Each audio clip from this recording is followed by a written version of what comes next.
इसकी कहीं ना कहीं जो हम तो कहेंगे सीबीआई से जांच कराए इसकी सरकार, जिससे इसमें दूध का दूध और पानी का पानी होती है। ये कहीं ना कहीं एक संदेह के घेरे में है। और बहुत बड़ी जो पिताजी हैं मिलिट्री में, वो बाकायदे नौकरी करते थे, रिटायर नहीं होना चाहिए। देखिए अभी कुछ दिन पहले कानपुर में एक घटना हुई थी, जिस प्रकार बुलडोजर लेके लोग पहुंचे थे वहाँ, माँ बेटी समेत जो है दीक्षित परिवार की कहीं ना कहीं उसमें जल करके है। तो क्या प्रशासन यही चाहते हैं? सरकार का किसी प्रकार का नियंत्रण नहीं रह गया शासन प्रशासन के ऊपर। तो हम कहते हैं कि इसमें मानवता के ऊपर कलंक है। देखिए जिस प्रकार से सुनने में आ रहा है, होने के बाद ही किसी के ऊपर कार्रवाई की जाए। देखिए क्या कारण रहा कि सुबह के 6 बजे, जैसा कि अभी जब तक इसकी उच्च स्तरीय जांच नहीं होगी, सरकार प्रेमचंद जाते हैं दूसरे पक्ष के पास और कहीं ना कहीं उनकी हत्या हो जाती है। उसकी प्रतिक्रिया में लोग इसमें संलग्न हैं, किन परिस्थितियों में यह हत्याकांड हुआ, क्यों हुआ, आते हैं वहां पर और हाथ पे हाथ धरे बैठा रहता है। तहसील थाने पर कोई सुनवाई नहीं होती है गरीबों की। और दोस्तों नमस्कार, आप देख रहे हैं भारत दैनिक दर्शन। दोस्तों ये वही गांव है जो आज देश ही नहीं पूरे हर जगह चर्चा का विषय बना हुआ है, एक नेशनल मुद्दा बन गया है।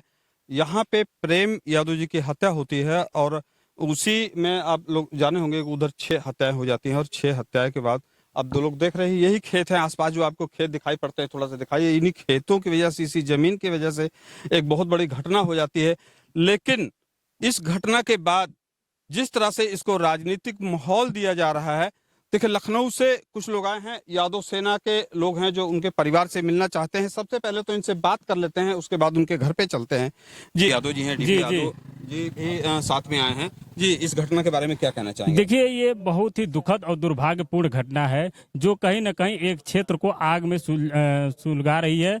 और इस प्रकार की घटनाएं मानवता के ऊपर कलंक है। देखिए जिस प्रकार से सुनने में आ रहा है, जैसा कि अभी जब तक इसकी उच्च स्तरीय जांच नहीं होगी, सरकार इसकी कहीं ना कहीं जो हम तो कहेंगे सीबीआई से जांच कराए इसकी सरकार, जिससे इसमें दूध का दूध और पानी का पानी हो और किसी के साथ अन्याय न हो। सब पहली प्राथमिकता हमारी यही है कि इस घटना में जो अन्याय होने की बात हो रही है, जैसा कि घर गिराने की बात हो रही है प्रेमचंद के, उनका घर न गिराया जाए और उच्च स्तरीय जांच होने के बाद ही किसी के ऊपर कार्रवाई की जाए। देखिए क्या कारण रहा कि सुबह के 6 बजे प्रेमचंद जाते हैं दूसरे पक्ष के पास और कहीं ना कहीं उनकी हत्या हो जाती है। उसकी प्रतिक्रिया में दूसरे पक्ष के 5 लोगों की हत्या होती है। तो 5 लोगों की हत्या होना और प्रेमचंद को मिला के 6 लोगों की हत्या होना, कहीं ना कहीं एक बड़ी साजिश की भी इसमें बू आती है। जब तक इसकी जांच नहीं होगी, कौन कौन से लोग इसमें संलग्न हैं, किन परिस्थितियों में यह हत्याकांड हुआ, क्यों हुआ, कहाँ तक इसके जो है हाथ फैले हुए हैं, इसकी पता इसका नहीं चल सकता है। और जब उस उच्च स्तरीय जांच हो जाएगी तब इसका पता चलेगा। और जो शासन प्रशासन की बात हो रही है, देखिए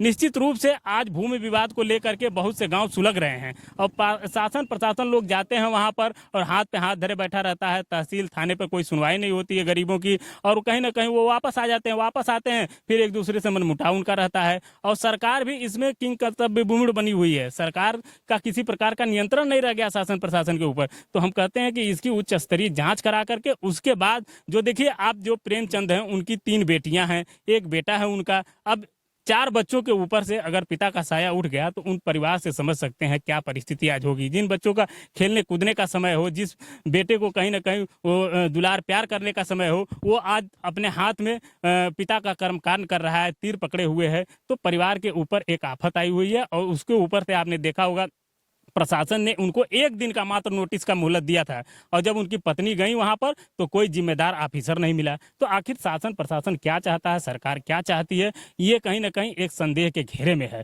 और बहुत बड़ी इसमें साजिश की बू आती है। जब तक इसकी उच्च स्तरीय जांच नहीं होगी तब तक इसमें कुछ भी सामने नहीं आ सकता है। केवल मीडिया जो है या और भी तमाम लोग हैं कयासबाजी करते रहेंगे और हमको तो लगता है इसी कयासबाजी में जो असली मुजरिम हैं, जो गुनाहगार हैं, जो हत्यारे हैं, वो कहीं छूट न जाएं, वो कहीं ना कहीं वो मौके का फायदा ना उठा लें। इस घटना के 1 दिन पहले जी हमारे प्रदेश के मुख्यमंत्री यहीं पास में थे और पीड़ित परिवार को जो एक बच्चा जख्मी हुआ है उसे हॉस्पिटल में मिलने आए और दूसरे पक्ष से नहीं मिले। क्यों? देखिए ये भी बहुत दुखद और दुर्भाग्यपूर्ण है। जो लोग सरकार के आ रहे हैं वो यही देखने में आ रहा है कि केवल जो दुबे जी हैं उनके परिवार से मिल रहे हैं। क्या जो इनकी हत्या हुई है प्रेमचंद जी की, उनके परिवार से मिलने की उनके पास फुर्सत नहीं है? सरकार का यह कर्तव्य होता है कि जो पीड़ित पक्ष है दोनों के साथ न्याय करे, दोनों से मिले। पहले हत्या किसकी हुई? पहले प्रेमचंद की हत्या हुई और वो भी साजिश के साथ उनको बुला करके मारा गया बाकायदे। अगर उस लाश को लोग बता रहे हैं देख लेंगे तो कमजोर दिल का होगा वो बेहोश हो जाएगा। जिस प्रकार से टुकड़ों में उसको काटा गया, तो वो प्रतिक्रिया में अब कितने लोगों की हत्या हो गई, कैसे हो गई, यही सब जांच का विषय है। आखिर इसमें क्या साजिश थी, कैसे लोग इसका ताना बाना बुने थे कि वहां पर कहीं ना कहीं प्रेमचंद को धोखे से बुलाया जाता है, उसके बाद से उनकी हत्या हो जाती है, फिर 5 लोगों की हत्या होती है। क्यों नहीं सरकार आ रही है प्रेमचंद के पास, क्यों नहीं इनके बच्चे से वादा कर रही है कि आगे हम आपकी सुरक्षा करेंगे, आपके पिता के साथ जो हादसा हुआ उस तरह का हादसा नहीं होगा। और ये परिवार नहीं, फतेहपुर गांव को नहीं, सरकार को, पूरे प्रदेश को यह आश्वासन देना चाहिए कि इस प्रकार की घटनाओं की पुनरावृत्ति भविष्य में नहीं होगी। बुलडोजर की लगातार जो है मैं तो चैनलों पे देख रहा हूँ लगातार, चूंकि लखनऊ से यहाँ आना काफी मुश्किल था, लेकिन हम लोगों ने सोचा नहीं कवरेज बहुत जरूरी, तो लगातार वो सामने देखिए जी बिल्कुल, पीड़ित परिवार का मकान दिखाई पड़ रहा है जी। सामने, एक बार दिखा दीजिए जी। और अब आप लोग देख रहे होंगे इस मकान पे बिल्डोजर चढ़ने के लिए लगातार सोशल मीडिया से लेके बड़े चैनलों पे जो बात हो रही है, क्या ऐसा होना चाहिए? बिल्कुल नहीं होना चाहिए। देखिए अभी कुछ दिन पहले कानपुर में एक घटना हुई थी, जिस प्रकार बुलडोजर लेके लोग पहुंचे थे, वहां माँ बेटी समेत जो है दीक्षित परिवार की कहीं ना कहीं उसमें जल करके है। तो क्या प्रशासन यही चाहता है? ये गाढ़ी कमाई का है। प्रेमचंद के जो पिताजी हैं मिलिट्री में, वो बाकायदे नौकरी करते थे, रिटायर्ड होकर के आने के बाद जो है उनका बना था, मकान बना था उनका, और जब मकान बना उनके पिताजी के नाम मकान है, तो आखिर प्रेमचंद की हत्या का बदला इस तरह से क्यों लिया जा रहा है?